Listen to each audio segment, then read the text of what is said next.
Assalamualaikum warahmatullahi wabarakatuh. Alhamdulillahirabbil alamin wassalatu wassalamu ala asrofil anbiya'i wal mursalin wa ala alihi washabbihi ajmain amma ba'du. Halo kawan-kawan sahabat ASP TV, kembali lagi bersama saya Muhammad Faris Bantani.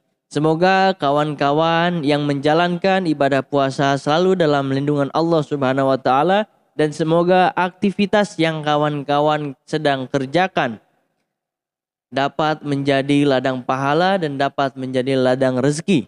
Amin amin ya rabbal alamin. Pada kesempatan kali ini saya akan membahas edukasi tentang hukum mengenai tugas dan fungsi lapas atau lembaga pemasyarakatan. Tapi sebelum masuk pada pembahasan, bagi kawan-kawan yang belum subscribe, untuk subscribe terlebih dahulu. Dan jangan lupa like, share, and comment agar channel ASP TV bisa menjadi channel nomor 1 mengenai pembahasan tentang edukasi tentang hukum.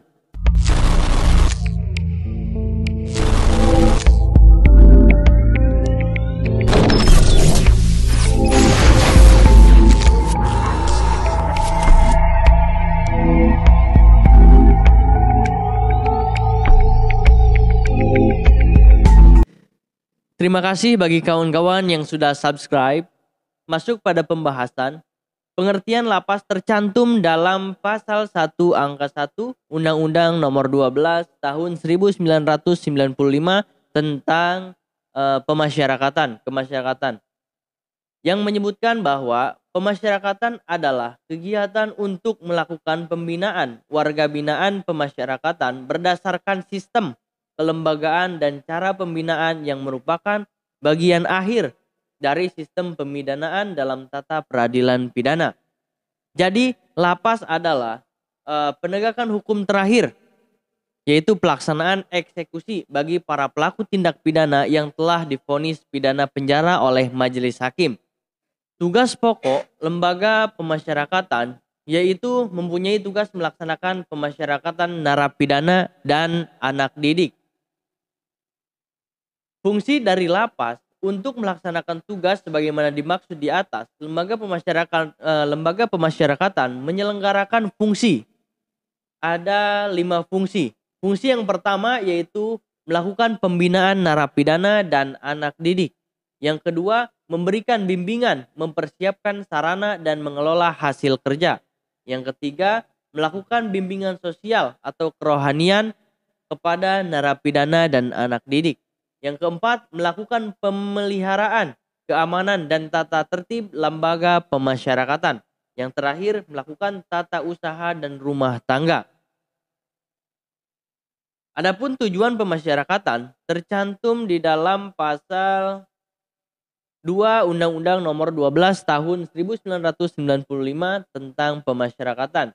Yaitu sistem pemasyarakatan diselenggarakan dalam rangka membentuk warga binaan pemasyarakatan agar menjadi manusia seutuhnya, menyadari kesalahan, memperbaiki diri, dan tidak mengulangi tindak pidana, sehingga dapat diterima kembali oleh lingkungan masyarakat dan dapat aktif berperan dalam pembangunan dan dapat hidup secara wajar sebagai warga yang baik dan bertanggung jawab.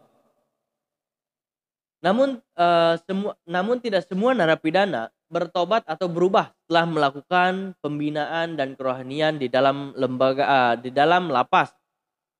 Ada juga yang menjadikan lapas sebagai pendidikan bagi narapidana yang tidak jera atas hukuman yang diberikan.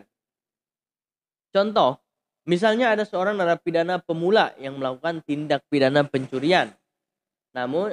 Tetapi ketika dia bertemu dengan seorang pelaku tindak pidana asusila, beliau bisa terhasut mendapatkan pendidikan. Sehingga pemula itu keluar dari lapas melakukan paket hemat. Tindak pidana paket hemat. Setelah ia melakukan pencurian, ia juga sekaligus melakukan pemerkosaan atau tindak pidana asusila. Setelah beliau melakukan tindak pidana pencurian dan asusila tersebut, beliau masuk lagi ke dalam penjara. Setelah masuk ke dalam penjara, beliau bertemu lagi dengan pelaku pembunuhan dan dapat dan mendapat pendidikan kembali dari pelaku pembunuhan tersebut. Setelah pemula itu keluar kembali, nah pemula itu pastinya melakukan perbuatan tindak pidana lagi dengan pendidikan yang baru, yaitu pembunuhan dari salah seorang pembunuh di dalam penjara, dalam lapas. Maka tindak pidana yang dilakukan pun super hemat. Contohnya setelah beliau melakukan pencurian, melakukan pemerkosaan, dia juga melakukan pembunuhan. Nah, maka kesimpulannya kembali pada diri narapidana tersendiri. Melainkan maka kesimpulannya kembali pada diri narapidana sendiri. Bagaimana cara menanggapi sanksi yang beliau jalani, apakah menjadi efek jera dan bertobat seperti salah satu narapidana wanita di daerah Kota Malang Lapas, perempuan kelas 2A yang telah khatam Al-Quran, atau menjadikan lapas sebagai pendidikan agar lebih lihai dalam melakukan tindak pidana.